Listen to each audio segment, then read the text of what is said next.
it's Jenny, editor of Crochet Now magazine here, and today I'm joined by Sarah-Jayne of Coco Crochet. Hi. We've just been shooting, photographing the cover garment for this issue, which Sarah-Jayne is modelling for us right now and is actually modelling for us on the magazine. So this jumper's made in Peyton's cotton. It was designed by Blazenka and it's just a gorgeous lightweight cotton jumper. Wayne, how does it feel to have on? It feels so beautiful. It's just really comfy and just, like you say, lightweight.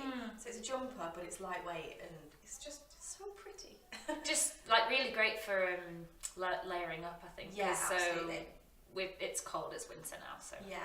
And actually I'm just spotting, so Sarah-Jayne's brought some of her blankets in and it actually matches the colours really well. It really does. Yeah. So Sarah-Jayne, like I said, Sarah-Jayne's brought some of her blankets in that we're going to talk about, but before we do that, like I said, we've just been photographing a couple of items for this issue, including the cover, Sarah-Jayne, you're not a professional model. Absolutely not.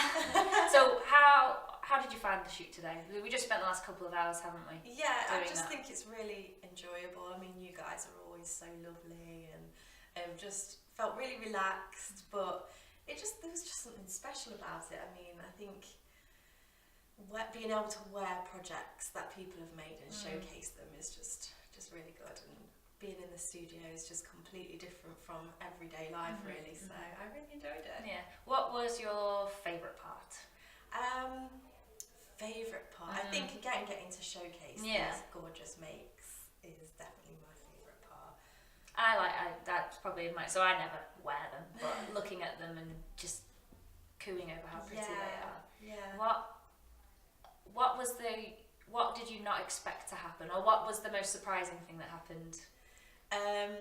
As in, what didn't you expect to happen on a shoot, or you didn't know happened behind the scenes? I think sort of more the attention to detail that goes into the actual styling of the projects, especially like shawls and things. You know, you have to make sure that the creases are in the right place and that it's all exactly how it should be in order to showcase it. So, definitely that. It's definitely something you don't. So we've shot a couple of scarves, a couple of shawls today. And I don't know about you guys, but when I'm putting a scarf on, I just want to be warm. Throw it on, out the door. And there was the candy bar shawl that we shot today. I must have just nipped and tucked. You did a lot of faffing. A lot of faff. I like to faff.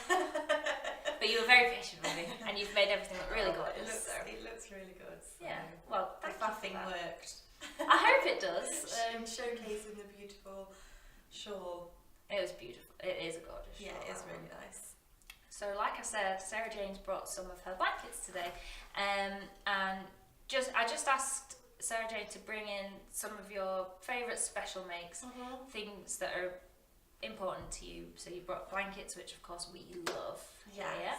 So why don't you tell me a little bit about this lovely soft one here? Okay, so this is actually one of my latest makes. To be fair, I actually made it quite a while ago. People have been asking for a pattern for it, so it's finally available. But I actually started making this before we had Ella, and I was convinced that we were going to have a boy. I mean, I wasn't even pregnant at the time, but I was convinced we were going to have a boy. And I made it in these colours just because I felt they were more boyish. Although now that it's made, I think it's very gender neutral, suitable for boys and girls. Yeah, absolutely. That's fair. So, but I just love the feel of it. It's so soft. So, what's it made in? It's Stylecraft Special XL. One thing I love about it is that it just crochets up really quickly. I love chunky blankets. Yes, and it just feels really nice, and the weight of it is lovely as well. So, I kind of prefer to make smaller blankets.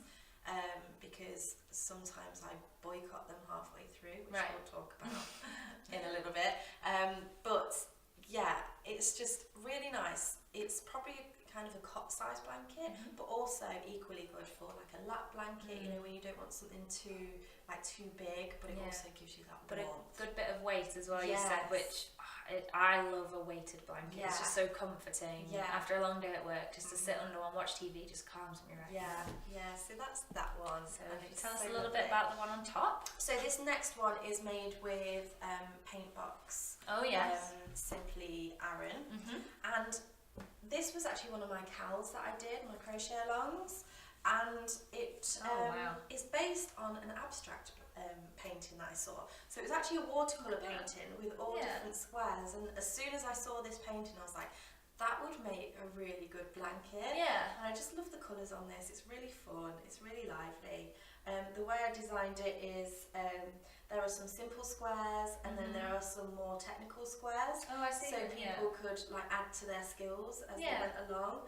And yeah, I just thought it was really, really cute. So is that where you'd say you get your inspiration from for blankets most often? Do you just see it sort of just hits you, or do you see it in the it round? does really. I mean, I can be you know, using a particular bag, for example, and I get colour inspiration from like a bag that I've got or a painting or I get my inspiration from everywhere. I think with many creatives you just see something and all of a sudden an idea pops into your mind, and that's where that came from. So you were telling me about this blanket a bit earlier today. I think it's a great story, so do you mind sharing it with everybody? Yeah, so this is my Crochet Mood Blanket 2014.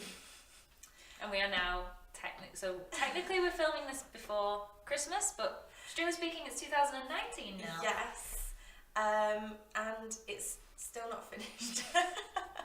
I was actually crocheting this and I was doing a square a day. That's the idea with a mood blanket. So you do a square based on your mood that you've joined up with a particular like a colour to a mood. I took some of my yarn on holiday when we went to Cyprus, I think it was. No, sorry, Egypt. And we got engaged on that holiday. And then wedding planning took over. And it's just not finished. So I think we're just kind of you can see some loose ends there. All of these ends which have to be sewn in, and I mean, even though it's not finished, it's still a huge blanket. It'll be like a king size blanket, but I just think once it's finished, it will be a really nice thing to pass down, like through generations, and have a lot of meaning behind it as well. Have you picked it up since? So you put it down. Yes. Have you picked it up since then? Have you been working on it on and off, or? Yes, I have picked it up since. I started sewing in a lot of the ends, but then I have to admit I haven't picked it up for a while because I got so inspired to do other projects. Which I think everyone can admit to. Yeah. I have so many half-finished blankets, jumpers, scarves, because it's just the next thing looks so fun. I know, and that's why I love to do like smaller blankets, because it means that you can move on to something quicker. Can I ask, so you said in a mood blanket, the colours represent your mood that day. Yes. Do you pick the colours for your mood? Is there a place people can look? Yeah, so I have a pattern on my website, and it lists all the colours that I chose and the moods that I chose. But obviously people can change that if they want to switch out the moods or switch out the colours and make it completely unique for them, and that's the whole idea behind it. But it's just kind of all the instructions of how big it needs to be and all of that. Oh, that's good. Obviously there's 365 days of the year and you have to account for that, so there's time enough to add a border. So technically you should do one square a day and then it builds up throughout the year, unless you get engaged. And then it all goes out the window. But I'm sure there are a lot of happy mood squares. Well, the pink is the happy. I so can already it's see quite a lot nice of pink to see there, that there which is is a lot of pink. So that's great. So maybe, what do you think will be finished in the next couple of years? Maybe 2023. That seems a fair estimate. Well, thank you so much for bringing these in. So what we'll do, we'll put some links in the comments where you can find a pattern for this blanket. What's this one called? Sorry. That's the moss blanket. The moss blanket. This was your crochet along, so people will be able to find that on your website. The abstract and blanket. We'll make sure we give you a link so you can find instructions on how to make your own mood blanket if that's something you're interested in. So why don't you let us know in the comments below what your favourite makes are? Are there any blankets you've picked up and maybe put down for 5 or so years? Thanks for watching. Bye.